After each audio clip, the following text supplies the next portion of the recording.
কথিত আছে মেয়েদের কোনো বাড়ি হয় না, হয় তাদের শ্বশুর বাড়ি আর না হয় বাবার বাড়ি। তাই পান থেকে চুন খসলেই মেয়েদেরকে শুনতে হয় আমার বাড়িতে এসব চলবে না। আর ফিল্মি কায়দায় বলতে গেলে মেরে ঘর সে নিকাল যাও। তাই আমি ঠিক করেছিলাম নিজের এক বাড়ি বানাবো, যেটা হবে আমার একান্তই আপন আর সম্পূর্ণটাই নিজের উপার্জনে।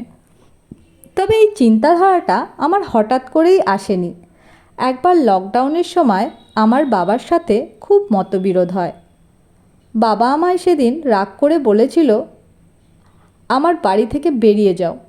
সেই কথাটা যে আমাকে কতটা কষ্ট দিয়েছিল সেটা বলে বোঝাতে পারবো না। সেদিন চোখের জল মুছতে মুছতে পণ করেছিলাম আমি একদিন নিজের জন্য বাড়ি বানাবই, আর সেখান থেকে আমাকে কেউ কোনো দিন বের করতে পারবে না। তাই নিজের সাধ্যমতো বাড়ি বানাতে না পারলেও ব্যাংকের সাহায্য নিয়ে নিজের একটা ফ্ল্যাট কিনেছি। 7ই জুলাই ছিল তার গৃহপ্রবেশের অনুষ্ঠান।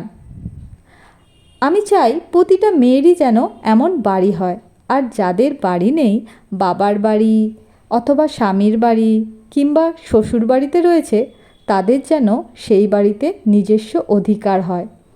সত্যি কথা বলতে গেলে আমরা ভুলেই যাই যে কোনো বাড়ি মেয়েদের ছাড়া অসম্পূর্ণ।